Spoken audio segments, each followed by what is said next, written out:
mengambil ijazah kawan-kawan yang tertahan deh. Oke, tapi saya nggak ada hak untuk menjawab ya. Saya serahkan ke Bu Diana. Ini ngawur. Tapi ada nggak ijazah itu? Ini polisi loh, saya negara loh, saya bisa memaksa loh. Enggak, negara ini sifatnya memaksa. Pak, saya kok dibentak-bentak sih? Bukan, Anda bohong tadi. Enggak, Pak. Pak, saya jadi takut loh. Takut di banyak orang, emang sih preman semua isinya. Aneh. Kok ini ngerai ke sini? Ini ke sini gimana sih? Orang kita cuma minta pulang ijazahnya, Bu. Nggak minta apa-apa, nggak minta duit. Perusahaan di kawasan pergudangan Margomulyo, Surabaya, Jawa Timur yang kerap memicu kontroversi disegel oleh Wali Kota Surabaya, Eri Cahyadi. Penyegelan dilakukan setelah perusahaan ini diduga melanggar sejumlah aturan. Salah satunya adalah gudang milik Jan Huadiana ini tidak memiliki nomor induk berusaha atau NIB dan tanda daftar gudang atau TDG. Dan ternyata perusahaan apapun di Surabaya harus mentaati izin dan guyup, tidak membuat gaduh. Dan ternyata perusahaan ini tidak ada tanda daftar gudangnya. Sehingga hari ini kami tutup. Kami sudah berkoordinasi dengan Kementerian Perdagangan. Sementara itu, hingga kini, korban penahanan ijazah di sebuah perusahaan di Surabaya terus bertambah. Kali ini, mereka memberanikan diri untuk melaporkan kasus tersebut ke Mapolda Jawa Timur. Korban membawa surat tanda terima jaminan ijazah yang diserahkan saat tes wawancara di tempat pekerjaan pada 2019 yang lalu. Diana langsung. Diana viral itu. Bilangnya gimana, Mas? Kenapa? Bilangnya gimana? Saya coba ngomong baik-baik, terus saya telepon, saya kesana kan sama ayah saya, terus saya telepon, ternyata di situ kan nggak ada orangnya, terus saya telepon. Kemudian setelah telepon itu malah saya yang dimaki-maki. Dimaki-maki? Iya, dimaki-maki kata-kata kotor gitu. Jadi nggak memberikan, terus saya tanya masalahnya apa, nggak dijawab, tambah kayak memaki-maki saya. Gitu aja. Sebelumnya, Wakil Menteri Tenaga Kerja Immanuel Ebenezer dan Wakil Wali Kota Surabaya 17 April lalu sempat mendatangi perusahaan ini. Perusahaan ini didatangi lantaran adanya laporan penahanan ijazah karyawannya. Namun, saat didatangi, pemilik perusahaan membantah tuduhan penahanan ijazah. Jujur sangat tersinggung ya dalam kejadian ini. Itu siapa yang ditahan ijazahnya? Saya nggak nahan. Siapa yang nahan? Saya nggak nahan. Benar Ibu nggak nahan? Enggak. Kalau seandainya kita panggil orang-orangnya, ditahan gimana? Boleh. Boleh orang mau fitnah saya, boleh. Oh, ini nggak fitnah. Sebelumnya, perusahaan ini diperiksa lantaran mantan karyawan yang melapor ijazahnya ditahan. Mereka juga mengaku tidak diperbolehkan pulang selama 3 hari. Tim Liputan iNews melaporkan.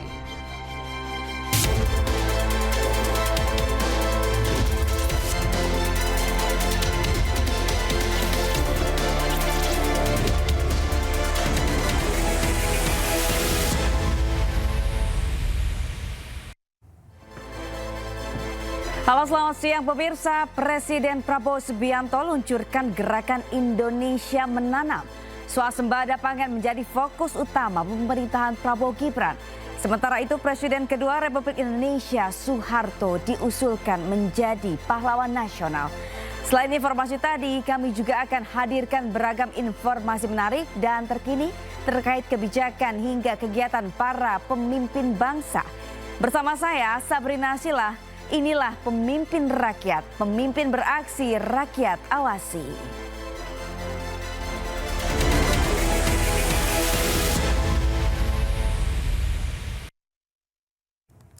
Pemirsa, program makan bergizi gratis dibayang-bayangi sejumlah masalah. Presiden Prabowo Subianto tegaskan akan turun tangan tertibkan pelaksanaan program unggulan miliknya.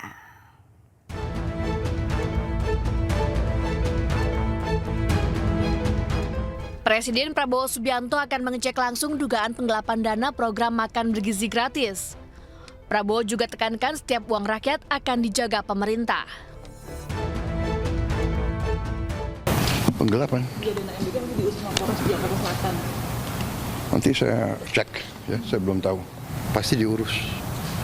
Setiap sen uang rakyat akan kita jaga, ya. Sebelumnya, mitra program makan bergizi gratis melapor ke Polres Metro Jakarta Selatan atas dugaan penipuan. Sejumlah barang bukti pun telah dikantongi penyidik, diantaranya surat kerjasama antara kedua belah pihak, serta kwitansi senilai 900 juta rupiah yang belum dibayarkan. Mencegah peristiwa terulang kembali, BGN mengubah skema yang semula berbasis reimburse, kini diubah menjadi uang muka selama 10 hari ke depan. Salah satu pengelola mitra dapur bernama Ira Mesta mengapresiasi langkah BGN. Ini kan prosesnya nanti pada saat saya 10 hari berjalan, itu kan ada penagihan ke BGN lagi. Tapi kan mudah-mudahan dengan kejadian ini, saya tidak diperdaya lagi oleh yayasan. Karena sudah ada jembatan yang baik dan sangat bijaksana, BGN memfasilitasi saya. Selain penggelapan, makan bergizi gratis juga dihantui masalah keracunan. Puluhan siswa Madrasah Aliyah Negeri 1 di Cianjur, Jawa Barat menjalani perawatan intensif di instalasi gawat darurat RSUD Cianjur usai menyantap hidangan makan bergizi gratis di sekolahnya. Saat ini dapur penyedia makan bergizi gratis di wilayah Desa Limbang Sari, Kabupaten Cianjur, Jawa Barat terpantau sepi dan berhenti produksi. Pemerintah pun akan segera berbenah, mengingat anggaran program makan bergizi gratis mencapai 71 triliun rupiah. Tim Liputan iNews melaporkan. Amerika Serikat mengeluhkan sistem pembayaran Indonesia yang dinilai menghambat perdagangan luar negeri mereka. Pemerintah Indonesia pun terus negosiasi dengan Amerika Serikat dalam penggunaan QRIS.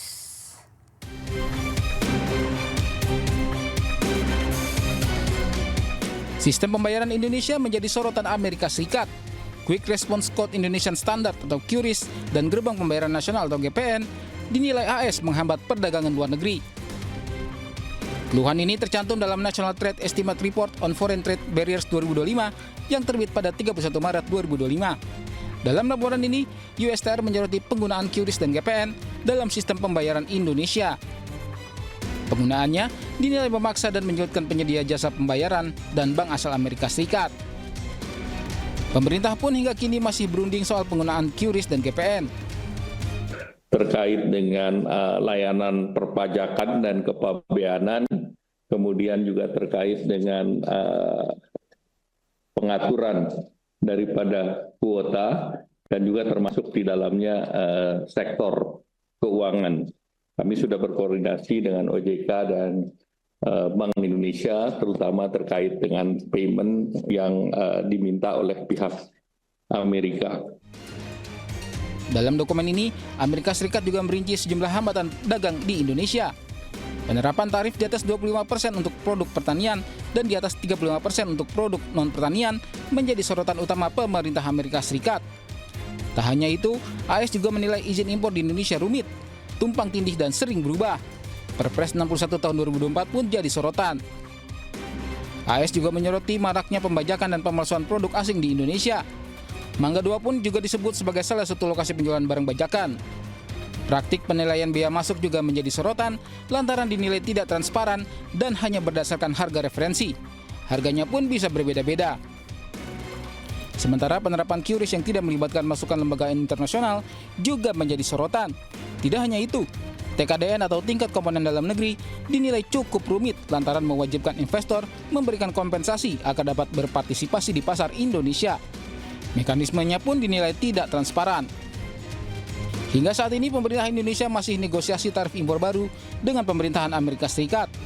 Pengenaan tarif impor baru ditunda hingga Juni mendatang. Tim Liputan iNews melaporkan.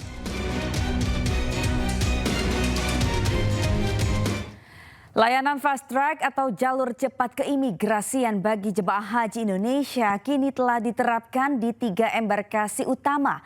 Layanan ini akan memudahkan proses keimigrasian jemaah sejak di tanah air sebelum keberangkatan ke Arab Saudi. Assalamualaikum, Excellency, welcome.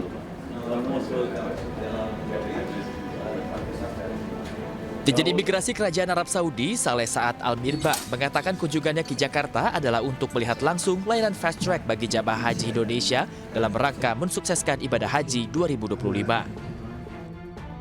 Fast track merupakan bentuk perhatian serius kerajaan terhadap pelayanan ibadah haji. Program ini dirancang untuk mengurangi kelelahan jemaah serta mempercepat alur kepulangan barang dan proses kedatangan di Tanah Suci. كان سكنهم وهذا كل التنظيم لاقى استحسان كثير من الحجاج ولذلك يعني حكومة المملكة العربية السعودية الحمد لله والمسؤولين والقائمين وفريق العمل القائم بهذه المبادرة يهتم اهتمام كبير بالجوانب التفصيلية لهذه المبادرة ويسعى إلى استمرارها إن شاء الله وتطويرها في المستقبل إن شاء الله. Pemerintah Indonesia menyebut baik program ini dan menargetkan perluasan layanan ke daerah lain. Namun Menteri Agama Nasaruddin Umar menekankan proses pengembangan dilakukan secara bertahap karena sistem ini membutuhkan kesiapan teknologi dan integrasi data calon jamaah yang ketat. Saat ini layanan Fast Track baru tersedia di 3 embarkasi, namun Kementerian Agama menargetkan perluasan ke Medan dan Makassar.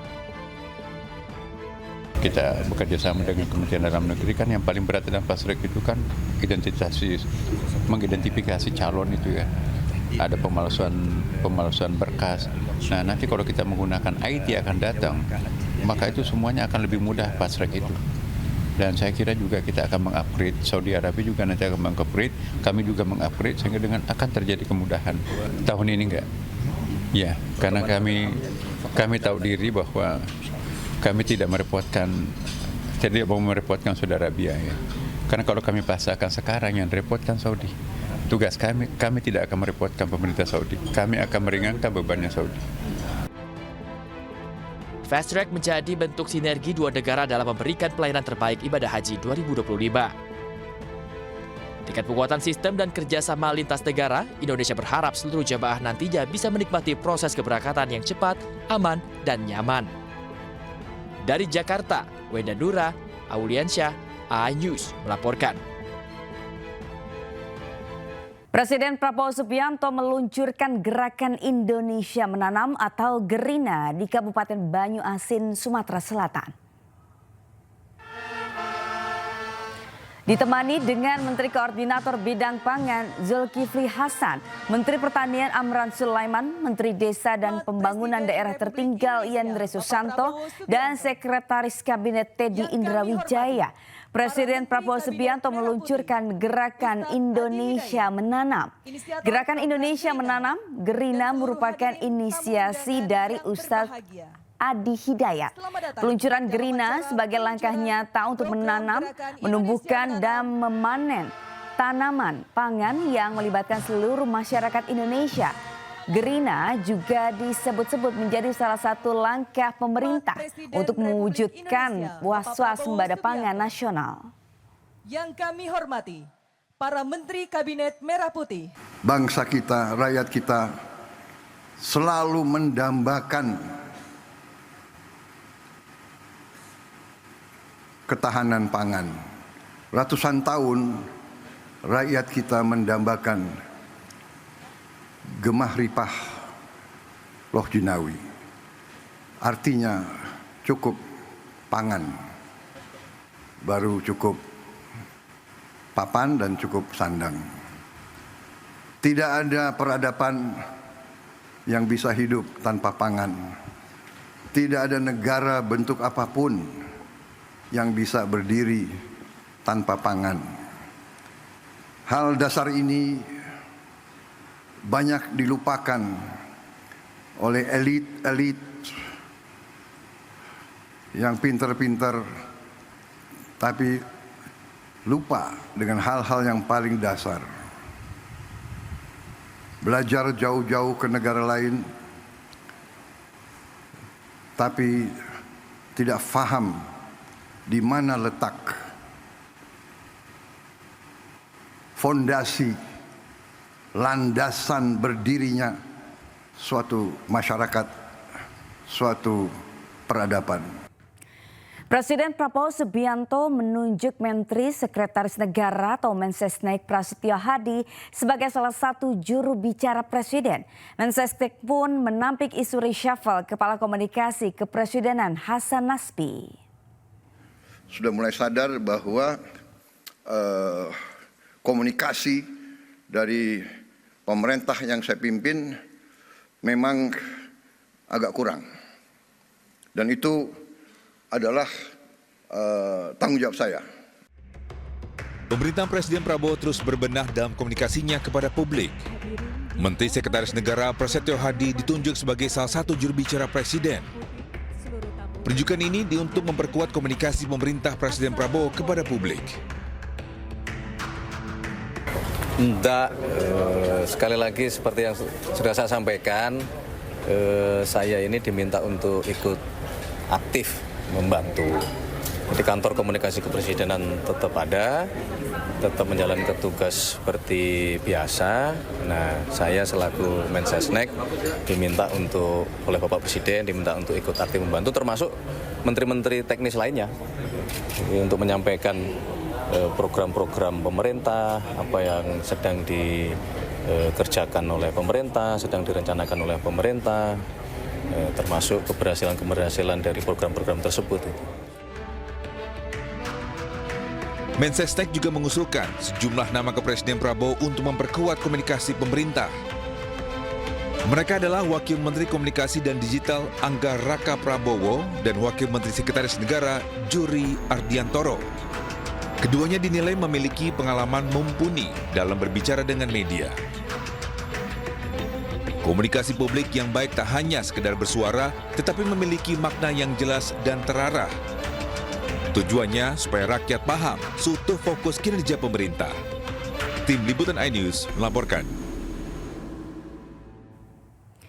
Presiden kedua Republik Indonesia Soeharto diusulkan untuk mendapat gelar pahlawan nasional di tahun 2025 dari Provinsi Jawa Tengah. Menanggapi usulan tersebut, Putri Presiden Soeharto, Titi Soeharto mengaku diangkat atau tidaknya ayahnya sebagai pahlawan nasional, Soeharto akan tetap menjadi pahlawan bagi keluarga dan bagi banyak orang.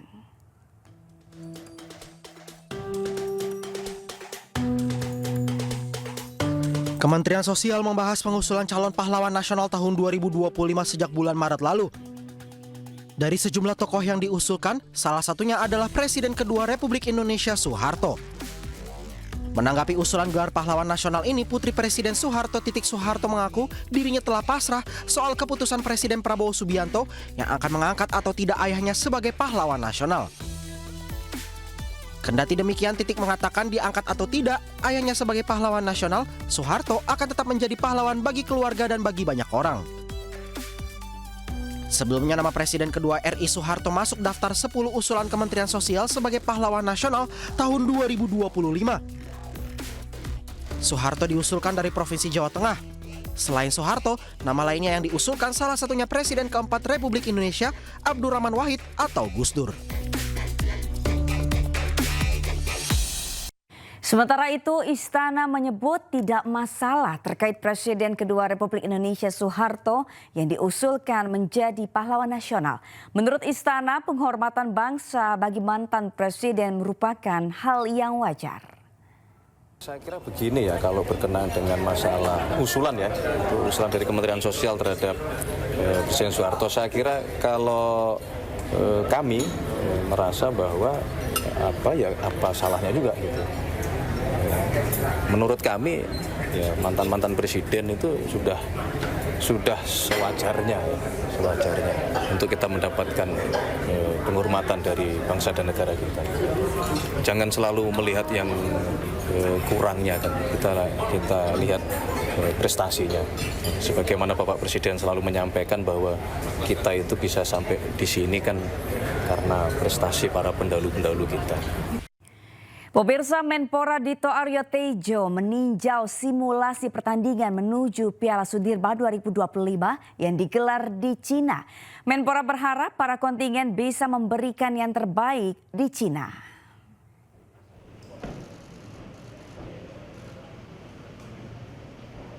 Menpora Dito Aryo Tejo kunjungi Platnas PBSI di Cipayung untuk memantau kesiapan pebulu tangkis Indonesia di ajang Piala Sudirman 2025 di Cina pada 25 April hingga 4 Mei mendatang. Menpora memantau para atlet menggelar simulasi pertandingan sebelum berangkat ke Cina. Simulasi dilakukan untuk mengasah kekompakan para atlet, mengingat Piala Sudirman merupakan kejuaraan beregu campuran yang menuntut kerja sama tim. Dalam ajang Piala Sudirman 2025, Indonesia mengirim sejumlah pemain muda, di antaranya Muhammad Zaki Ubaidillah, Putri Kusuma Wardani, hingga Alwi Farhan. Menpora berpesan agar para atlet bisa fokus tampil di Piala Sudirman. Menpora juga berharap para pebulu tangkis Indonesia tak hanya sukses di Piala Sudirman, tapi juga di Olimpiade. Kami berharap ini nanti untuk Sudirman Cup, walaupun harus kita ketahui dari Sudirman Cup diselenggarakan, memang Indonesia baru sekali juara. Dan ini tadi saya sampaikan, ini akan menjadi tantangan yang berat, tapi semoga motivasi dan juga semangat dari rekan-rekan Platnas PBSI ini bisa menggelora. Dan tetap saya ingatkan bagaimana kami sangat berharap fokus dari badminton ini bisa kembali menorehkan medali emas di Olimpiade. Dalam kesempatan itu, Menpora juga mendorong Indonesia menjadi tuan rumah Piala Sudirman 2027 dan meminta PBSI bisa mengikuti proses bidding tuan rumah. Dari Jakarta, Amri Narida, Novan Dwi, iNews melaporkan.